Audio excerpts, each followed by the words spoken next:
Sang 1968, nag-abot si Reverend Baflor from the States. And then nag-abot si Dr. Jill, si Reverend Jill from India, kag si Reverend Gumban, and si Reverend Basira, kag si Miss Plasos. What about their economic condition? Sa 1973, may 200 ka pastor. Ang ilang average nga sweldo, 45 pesos. Baskog, no? Amo ni nga sa 1975, si Reverend Alpeo Tupas, nag-start sang program nga God's 1,000 Fund. Kaya ang ila damgo i-standardize ang sweldo. Okay? Sa 1977, si Reverend Muli Familiaran nag-start man sa convention sang a movement, a challenging self-reliance movement toward growth and maturity. Ginasubsidize ang mga sweldo. Si Reverend Edwin Lopez, sang iya nga time bilang General Secretary, namin ni sa mga program nga iya na dumduman, CLASP, Carabao Labor to Assist Salaries of Pastors. Wow, no? Pero sa 1994, fast forward tagamay, dragalin na tawo ng aton MAF nga ginobra subong. Duha ka program, ang MAF kag ang Minister's Welfare Program, swine chain dispersal. Ambot kung di na ng baboy subong ha. No? Okay. Sa 1994, ang aton General Secretary, si Dr. Fabula, siya nag-report nga itong, kita niyong timeline nga matamat dako ang aton endowment fund. Dako na ho, 16,000 ang ginpangatag ni Dr. Fabula, kag sang 1995, ang iya ginpangatag sang 22,000 na. I don't know kung subong gasigi pa ni, kung ang endowment fund, may interest pa, kag nagapangatag pa kita. So, I hope nga taga-convention diri makasabat man sina. Now, theological education. In 1975, si Dr. Jill ang nagpamuno sini nga nasulat ini. Can we read this, ang ilang description sa ginatawag nga theological education? Begin. The students of the College of Theology, Central Philippine University, the name of theological education students here who are taking math for the name that is to seek to develop the individual into integrated whole, conscious risks their ability as personal relation to other persons of this their strength, limitation, aware of his work, of his tasks they have to perform, dedicated to their mission, and able to participate actively and meaningfully in the celebration of life. We believe that theological education should help prepare Christians serve God, to service in the world, and such theological education should start where people are. We should take into account the people's desires, aspirations, and struggles, most all their needs. We should be able to understand the hows, whys, and wherefores of the people that it may be able to apply the Christian message relevantly to the lives of the people that we deep within them. We believe that education can do this when it opens itself up and enters the dialogue with the Word, its cultural realities, and beliefs. As theological education should promote a living involvement in the life and situation of people, having understood the hows, whys, and wherefores of the people. They seek to put into practice and understanding in terms of involvement in the actual administration of the community, participate in struggles to give full expression, shaping. Kabay pa nga ma-revisit ina no sa College of Theology nga gin-define nila kung anong theological education sang 1975. Kag si Dr. Jill na ang nag-lead sang formulation. Siling ni Dr. Jill, dapat ang theological education must consider the need of the church and the need of the world. Kay ang warning niya, ang danger of theological irrelevance. Kabay pa nga dumdumon ta na. Ministry of the pastors during that time. Sa ang GS, si Reverend Edwin Lopez, nagubrasa sang work plan. Ang work plan niya ginatawag TICDA, Total Integrated Church Development Assistance. Kag may tatlo ini ka component, Tom F, SWEP, kag New Frontier Ministries. Inisipon mo sa isa ka tuig, ang statistics, i-divided by mo sa 365 days, ang muning gwao, every 2 to 3 days may simbahan nga napatindog. So, kung kita mo, no? Although hindi man na mo na every 2 to 3 days, nakakasamo bala sa isa ka bulan, may pulo, or something like that. Pero kung i-divide mo in 365 days, amo na natabo. Si Reverend Apolonio Francia, bangod sa sini nga plan nga gi-implement ni Reverend Lopez, muning ipadala sa bilang field secretary, muning iabraya Management and Planning Seminar. Si Reverend Jaime Lasquite, gintawag ni Reverend Lopez nga special minister ni sa. May ngalan gid special minister. Bakod. Ipadala sa Romblon, no? And then si Reverend Alfio Topas sa Negros, amuning iyaya, 87 na simbahan ta, and presented the convention work plan. Sammy Porvillesa, CER, muni sa New Frontier Ministries. And then, amuning isa ka objectives ng CER nga matahom, no? To find out what people think about their own problems, to use dialogue as a principal means of clarifying their ideas, to work with them in putting those ideas into actions in their own way, in their own community, to achieve what they think and believe is a better way of life. Sa Mindanao, si Reverend Concordia Panado, samtang eskwela siya sa CBBC, may vision siya, nagdamgo siya. Sila nga makadto ko sa Mandi. Wala pa siya katultol kundi ng Mandi. So nagkadto to siya, and she established the church, our first church in Mindanao, Mandi Baptist Church. Naglabay ko to, nagligad nga adlaw pod kay Pastor Sam. Unfortunately, tulog si Pastor Sam, wala nakita. No? Hindi. Sa Zamboanga del Norte, dito na sa Sindangan. And ginimplement ni Reverend Lopez nga ang IPEL will become the center of operations. Kag ang target is Dipolog, Pagadian, Zamboanga. Ang masubo na dire nga nami nga target, pero ang na-implement Zamboanga lang. Hasta subong pioneering pa lang kita sa Dipolog ug Pagadian. Kabay pa nga buylogan nato na nga mahuman na gid. Kaya muni siyang duha ka sa Zamboanga Peninsula, ang babaw kag dalom, muni Pagadian kag ang Dipolog. Si Pastor Mark Loma mo nang ipadala dito, tatay ni Arlis, sa pag-implement sang Phase 1 and Phase 2 of the CPBC Mindanao project. It produced 12 congregations in 1968 with 16 extensions. Now, evangelistic meetings. Si Reverend Elias Lapata, paid evangelist ni siya ginabayran gid sa konbensyon para mangwali. He used the chart, kung nadumduman nyo, nabtan ko pa ni, God's Plan for the Ages. Grabe pagplastar. Agdra ka makulbaan sang impyerno ang ginatawag. No? May istorya one time sa kay Reverend Lapata, samtang nagawali siya sa plaza, ginsaskuhan sa isang katoliko nga pare, ang karbaw, ginbutangan sa mga lata, kagin palakat sa ang karbaw sa may plaza, yung tigod-gahod. May isa ka tao dito nga sindiro nga nagpauntat sa pare. Kinaguntat, nakawali pa dayon, namati atong nga sindiro. Tapos ang wali, gin-challenge siya ang pastor. Ya pastor, masimba ko sa simbahan mo sa Domingo, pero pwede ko madala tanan kung inugbulang nga manok. Yuwa, dala. Yuway man, gin-call man yan ni pastor ang blapping yan mo. Agka Domingo to, dala sa sininga tao, tanan nga puste sang simbahan sa may kadis, may may manok nga inugbulang. Lalain mga membro, pastor na, nung ningi mo yaman, mawali ka di, panimbaon ta, puro tukturuok ya. And it went on for 2 months. Imagine mo, 8 ka Domingo. Sa ikatapos ng 2 ka bulan, wala manok na nga naigot. Siling ya, pastor, may announcement ko ay, yan to, announce sa pulpito. Hindi na kamo karon magluto sang inyo ting palanyagahon, kaya giluto ko na tanan nga manok. Muto nga aton nga panyagahon karon. And this person went on to become the president of the Convention of Philippine Baptist Churches in 1960 to 1962. Grabe nga ministry, blapping yan ni pastor ya. No? Duwa mo lang kabulang nga pasaway itong manok, nakaresulta ya convention president. No? And Reverend Elias Lapata was the one kayang tupas ng family. Sino niyang converter pagid? Reverend Alpio Tupas, Reverend Aldimaro Tupas, lulo tiyo ni Alan Tupas, blang amigo tanan subong, no?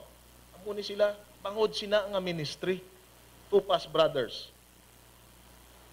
Si Reverend Lapatang, iyaning assistant, si Reverend Ernesto Ongcho, no? Si Daddy Ongcho. Famous on his religious tract, anong title? Subong buhi, buwas patay. Maakod gini yan. No? And you know what? On next year, sa 1979, sa Bakyas Assembly, Ang butuhay, for ordination 128, ang against 8. Meaning napasar. And now we have women pastors who are ordained. And the first ordained woman in our convention is Reverend Angelina Buensuceso. No? Directress ng Convention Baptist Bible College during that time. Pastor Bla Carlota sa una. And ang nag-ordain sa iya, ang duwa ka church ang nag-recommend, Bakyas Evangelical Church and Cosmopolitan Evangelical Church. So duwagid, kag dito ginheld, ari ganiding duwaya ka mga umagad ang nagatag sa program na basahan ko ara ilangalan. No? Pastor's ministry during the time of Marcos. Okay? Si Manay Ruth Corbera, padayon sila niya, I would go to the community and organize them, giving the people the quality of life that they deserve. Siling ni Manay Ruth, salvation is about raising the worth and dignity of the people and liberating them from their fears. Because of that, theology, amuning mga nahuman ni Manay Ruth, Kabuhian Center, Katinaran, and our Family Wellness Center. What about si Pastor Sam Antonio sa Bukid, sa Negros? Siling niya ang mga Baptist freedom fighter. Bilang shepherd, nakita ko nga ginataban ang akon nga mga ubeha. Hindi ko makapalagyo sa sitwasyon kag sa akon role. Ini nagtulod nga magbato ako sa mga lobo nga nagapangit sa ila. Grabe, no? Sa Negros Pagid, si Pastor Norberto Tabligan, upo diya si Pastor Rudy Bernal, kag si Pastor Dimitilio. They conducted under the New Frontier Ministries human rights seminar which were always under military surveillance. Sa Antique, si Pastor Melchor Larissa, muning nag-ubras ang sining mga grupo, MASA, Movement of Antiqueños for Solidarity and Action, Hublag Ibilyo, Enlightened and Vigilant Endeavor towards Liberation from Injustice and Oppression. Sa Iloilo, may grupo diri nga napurma, ang ngalan, Protestants Propagating Human Enlightenment for the Transformation of Society. A leading figure in the Parliament of the Streets and Faculty of the College of Theology was imprisoned during that time. No? Sino ni siya? Si Sharon Rose Ruiz Duremdes. So, ari di sa, no? Amen. Now, katapusan nga ugnat, okay? Kuha tama na, lason siya, dali na lang. The search for pastoral identity. Sa 1982, nag-assembly ang CBMA, kag ang iya title, The Minister Vis-a-vis Innovation.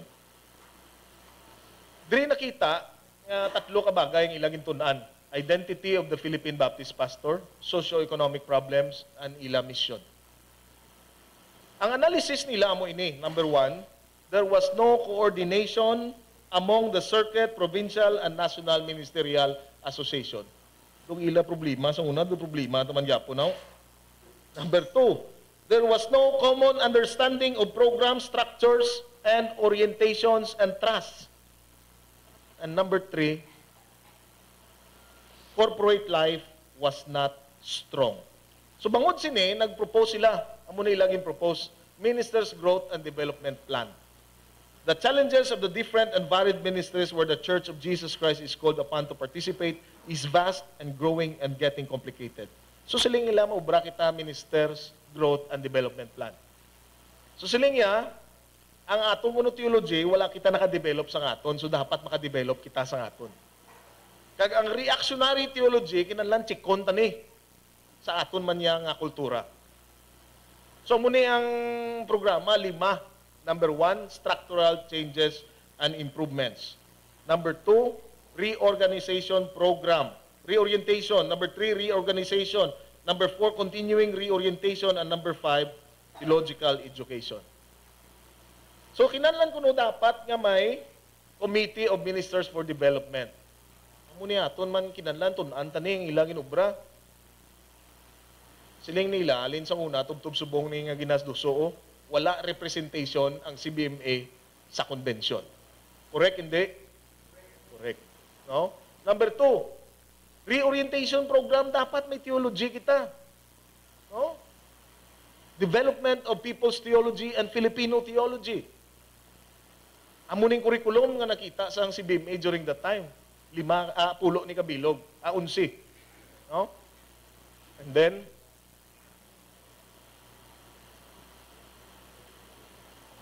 number 3, reorganization into interest groups.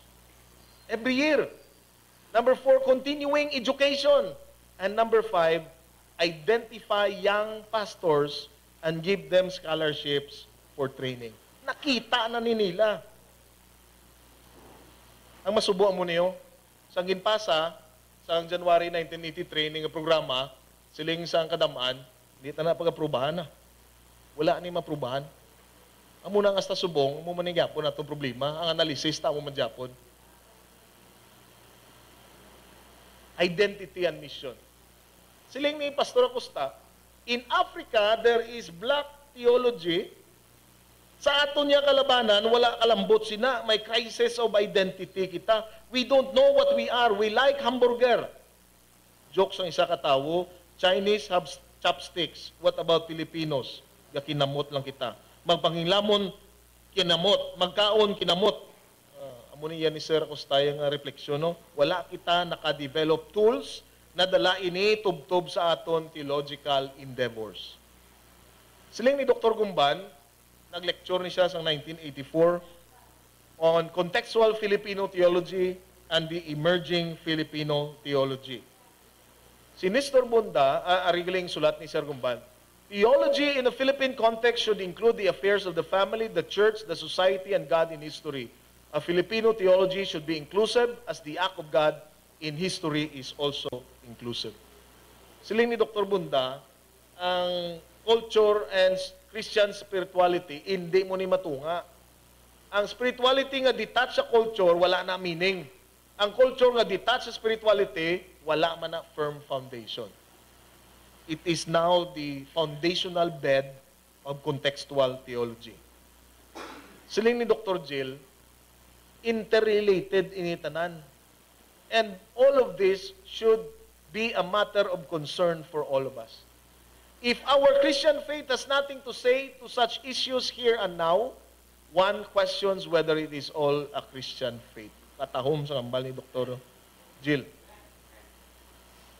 The crisis situation today demands from our Christian faith answers that come from the consensus of the community of faith. Si Pastor Ronnie Luces Maninoy sa 1985 nagsulat sini. Pwede tanay mabasa naman liwat in honor sa iya. Begin.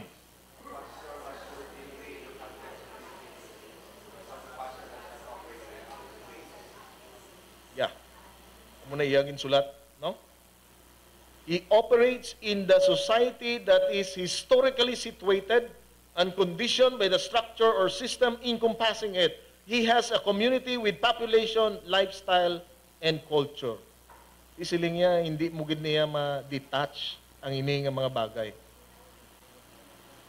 Si Totek Gesto, siling niya, paminsaron, hindi Ilonggo, kundi in English. It's part of that. Why talaga siling nga, hindi kita mag-in-English. Ang siling naton, nga ang aton niya mismo nga lingwahe, kabaluman kita. We don't even have an Ilonggo language subject on preaching. Pero, ga-expect ang tananta nga mga membro sa simbahan, kay sobra 80% sa simbahan ta sa rural, nga mawali ka Ilonggo. Amo na nga kung mag-in-English ka dito sa bukid ko, no, masiling sila, Pastor, bless gig kami. Ang mean-English ang bless, bliskad. Okay, no?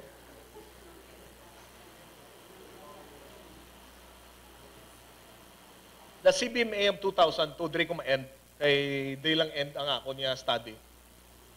Siling ni Reverend Narciso, presidente during that time, and now General Secretary, siling niya ang una, gid naton ubrahon, is to make a sense out of our chaotic situation.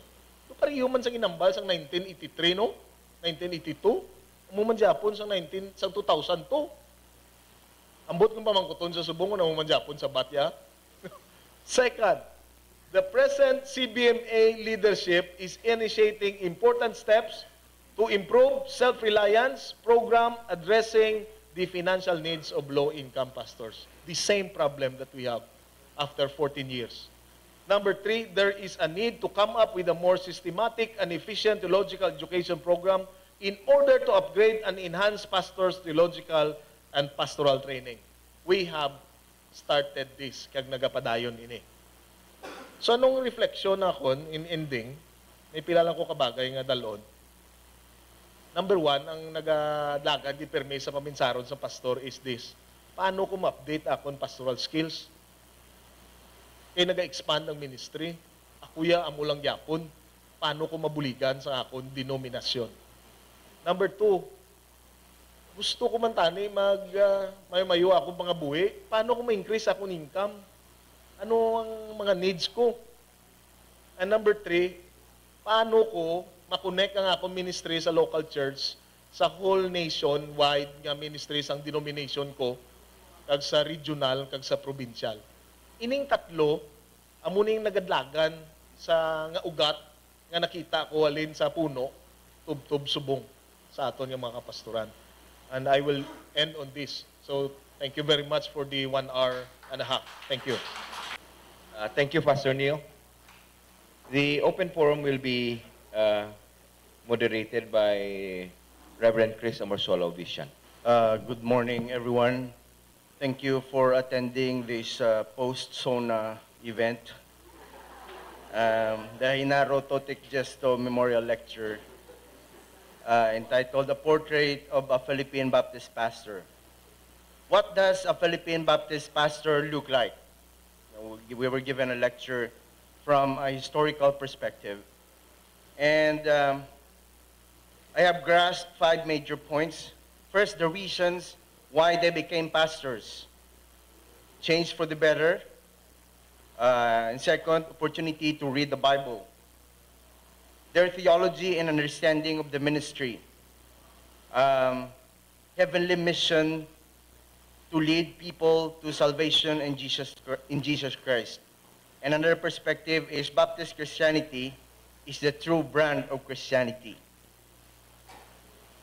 Their political and ideological perspective, they have nationalist tendencies. They resisted the unjust and exploitative systems. And our speaker also discussed socio-economic status. Most pastors are perennially poor.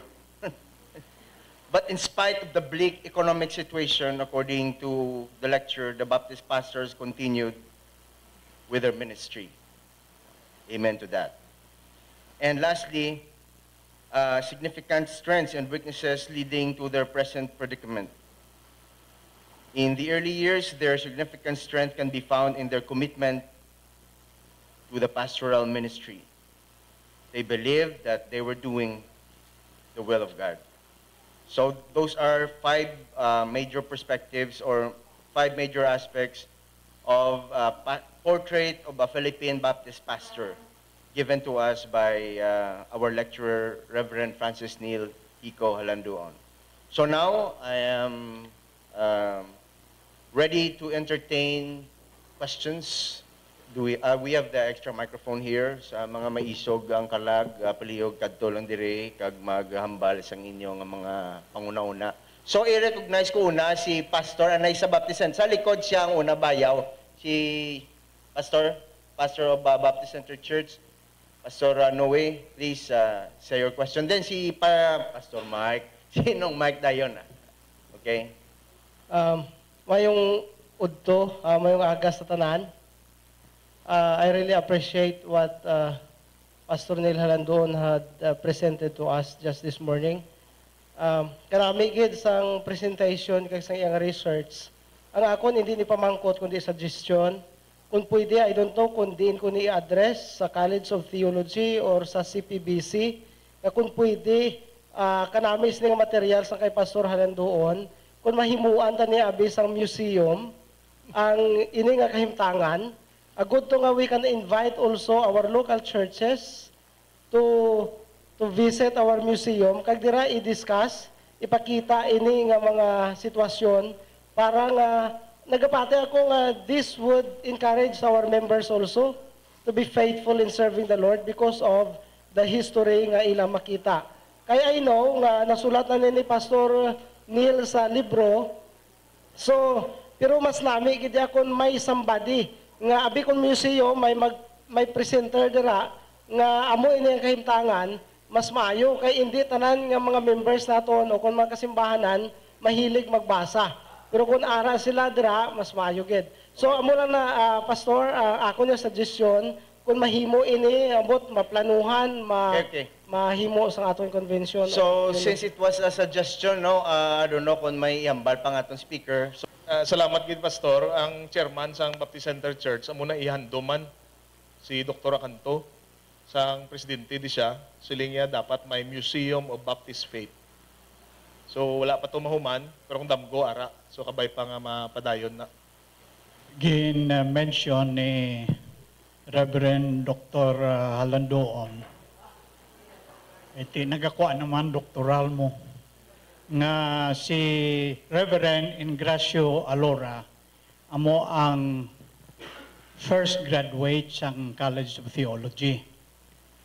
Pero matuod bala ni Reverend Halandoon, nga before nag-graduate si Reverend Alora, gin-ordained na siya even before he graduated. So, address ko na si Ordination Council na kinanan ma-spend kagid 3 years, 5 years before kang ma-ordinate. Awaya ang apo ni Reverend Alora. And then, isigihon ko na lang ni para nga hindi na ako dapat sagad tindog. I do not know kung ang gin-mention yung January 1900, amo ang JEC, pag-establishing JEC. September 1900. 1900.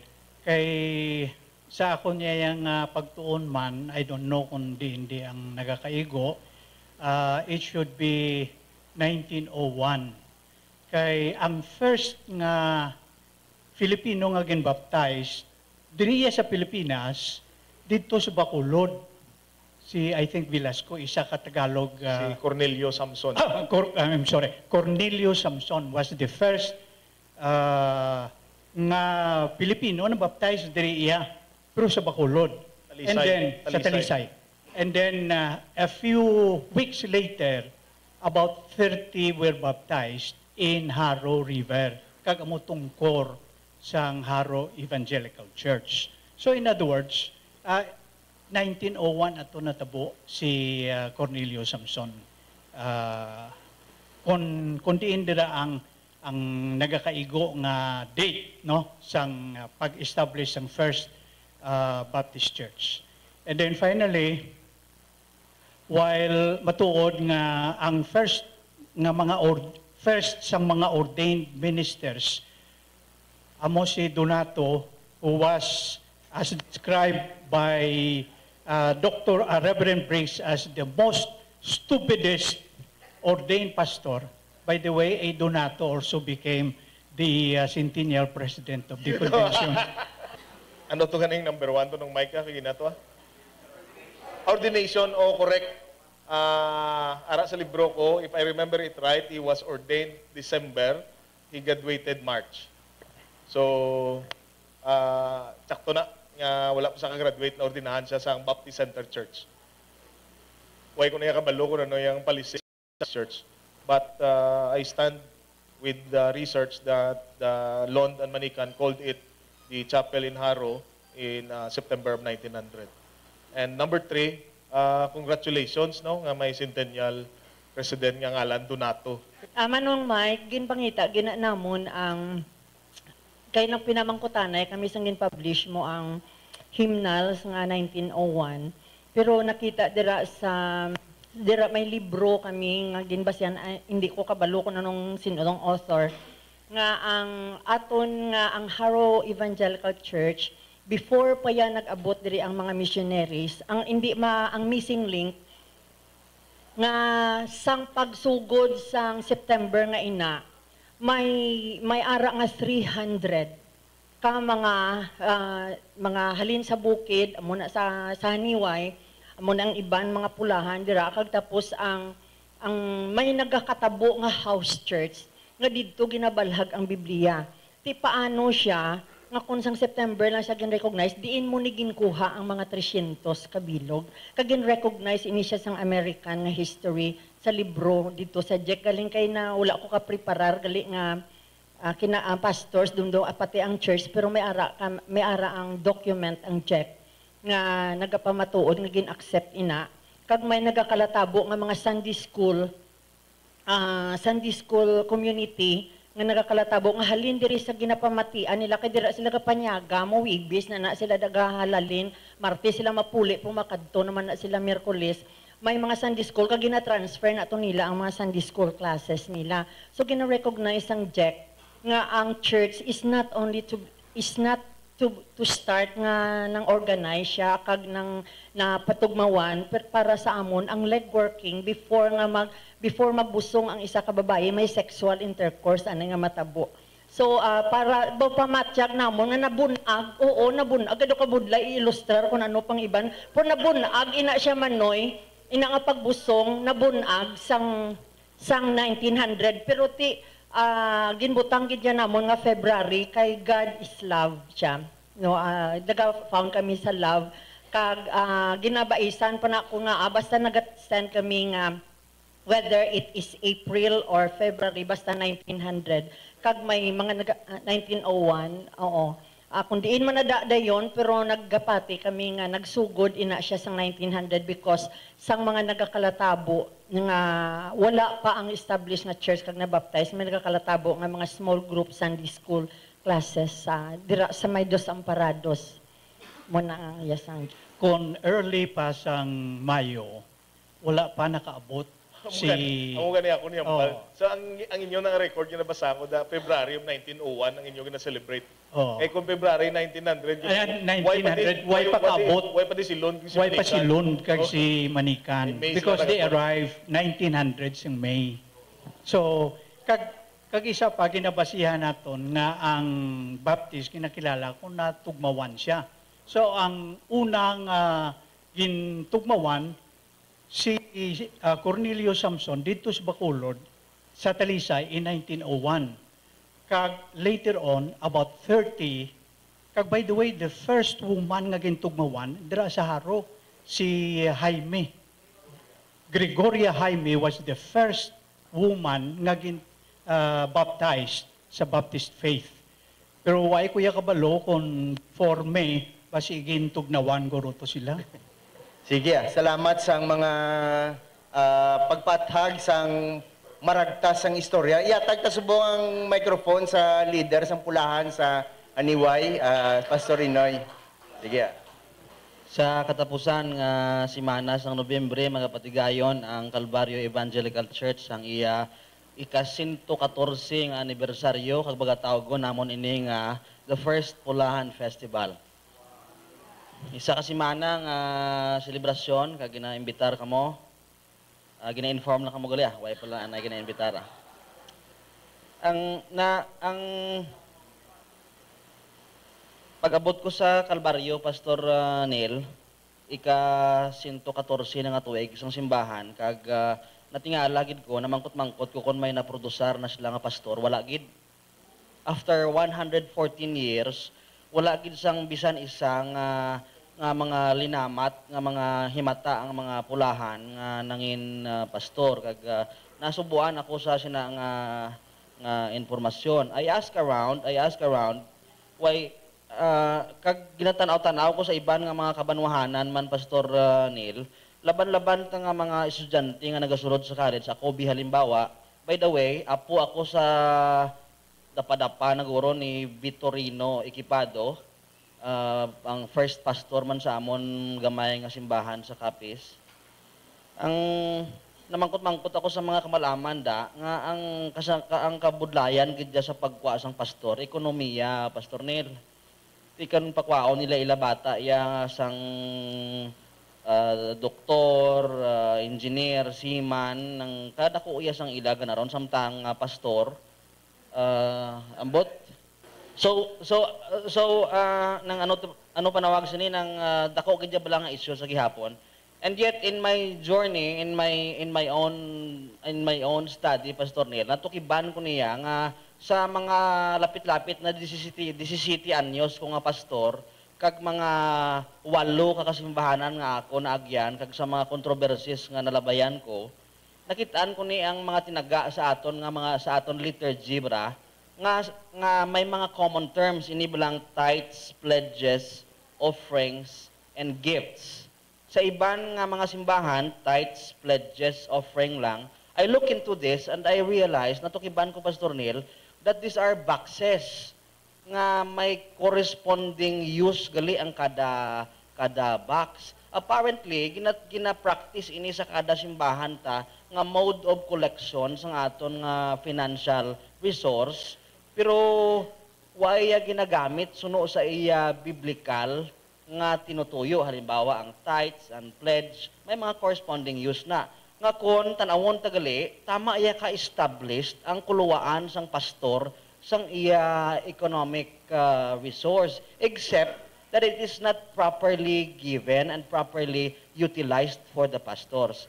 Abi, time in history, Pastor Neil, may nakwa ka sa nga material nga nag-amo sila ang kahimtangan man, nga away na naging tudlo kag gin-practice ang ining tithes, pledges, offerings in its strictest sense. Okay, thank you gid sa pamangkot. Ang assumption dira Pastor Inoy nga ang tithes should go to the Levites. So meaning ang assumption sang imo nga ginambal nga ang tithes tani sa simbahan makadto sa pastor. Correct? Correct Pastor Inoy ang inang assumption? Yes, Pastor Neil. Wala mo na mahambal mo. So ang offering niya amo mapadlagan sang programa sang simbahan. Kag may mga specifics ang offerings and ano. So katahom tani kung munang balikan ta pero sa kasaysayan ta wala gid record nga nakita ko nga amo nang ila treatment sang tithes. Pero kung tun-an ta liwat kag kung magkasugot ang simbahan niya nga amo na yang tithes. Kag kabalo ko nga sa Kalbaryo kasugod na nimo amo na nga dako niya iya sweldo. Oh. Siguro si Pastor Sian pila ganing budget sang University Church? 100,000 lang ano mo ang simana nga offering namon ra. 100,000 man ang simana ya sa tithes eh. Siguro. Duplo pa minsar sa ho, no? Okay? So, pero matahom na biblically ang tithes sa Old Testament are given to the Levites. I-prove ba si part man na dira ang temple nga buluwaton, part na da sang tithes? So I think we need a deeper study on that. Not just nga yatag sa Levites, but the whole operation of the temple. Sige, si Ma'am Adele, i-recognize ko. Isa na gid lang, sir. Kaya, so, nang Adele Pleoga. Sige. Salamat, Gid, Pastor Neil. Nagsulat ko di kay para hindi ko madula. Una-una, Gid, ang mga ginhambal ni Pastor Neil, actually, bala mga pastor, ginhatag na niya sa aton. Upod sa mga sinulatan ni Dr. Bunda sang una, I remembered ang CBMA nag-distribute kamo sang Revisiting Our Faith Resources. Please, kung ara na siya sinyo, pamasahan nyo na kay kadamo historical records na sila dagang ginbutang. Ikaduwa, ang libro ni Pastor Neil is very useful, Gid, for us. No, I am using it at the moment. No, kag nagambalin ko sa imo nga pastor ginagamit ko gina sa subong ang the portrait of Baptist pastors. And then, damo-damo sang na gali na ubra gali nga mga sinulatan nga kung kisa hindi lang nato nabalaan nga ra nagali kay wata nga basa libro ni Sir Acosta. Damo-damo historical records na dira nga guro namin naton balikan. Ang nagtanaw ako sa Central Light 1950 in relation to my paper, nakita ko si Lula mo. Nga isa siya sa mga graduates sang 1950 sa BMTS. No nga nabilong siya gali sa mga amo nang last nga available nga Centralite sa library, by the way. So kung mayara pa kamo maliit pagid sina, guro ang archives ga pa salamat gid sina kay that's the earliest probably that I have found there. Ang nakita ko pastor regarding sa ordination, hindi siya pamangkot kay actually nang 1926. Mayara nagali si Dr. Briggs nga move nga i-organize nga i-ordain ang mga babayi galing kay sang pagdala niya sina sa Amerika ang mga kano nagbasura sa sina nga proposition. So but silingon niya dugay na yatani ang mga babayi yatani na ordain. Unfortunately, do wala yan na baton ina sang aton nga mga American nga counterparts. So, nang pastor, salamat gid sa imo nga pag-istorya sa amon. Kag siling ko, kanami man yung mention mo ang mga babayi sa imo nga ginhambal. Kag kapay pa sa dason dugang-dugangan mo man. Sila no, kay kadamo, sila sa history nga kung balaan ko kung i-mention na ni Pastor Damo, pagid siya sang ihambal no, about it. Si Listina Alabi, I think is worth mentioning too.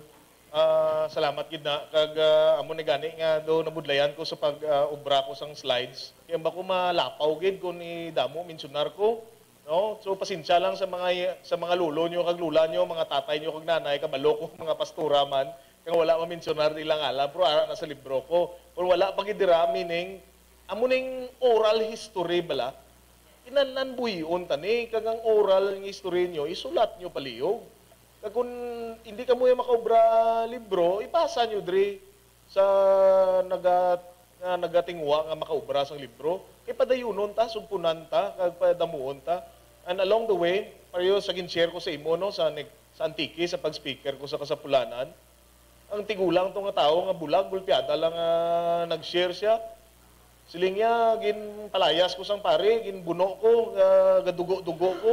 Wala sa may nagsapupo sa akon, pero may bata nga gamay nga bayi nga nagtoy-toy sa akon. Siling niya, kadto-kato. Doon sa punta, may nagawali ko nga pastor. Ang gawali, si Manoy Paing, kag nagtoy-toy sa iya, si Nang Adel. Inaayos siya, nagmembro sa Baptist Church. Buhi pa to siya ang tiulang to. Pag speaker ko, abi ko nuna buang. Nga gaaragin siya sa tubangan niya, so lipigol yan.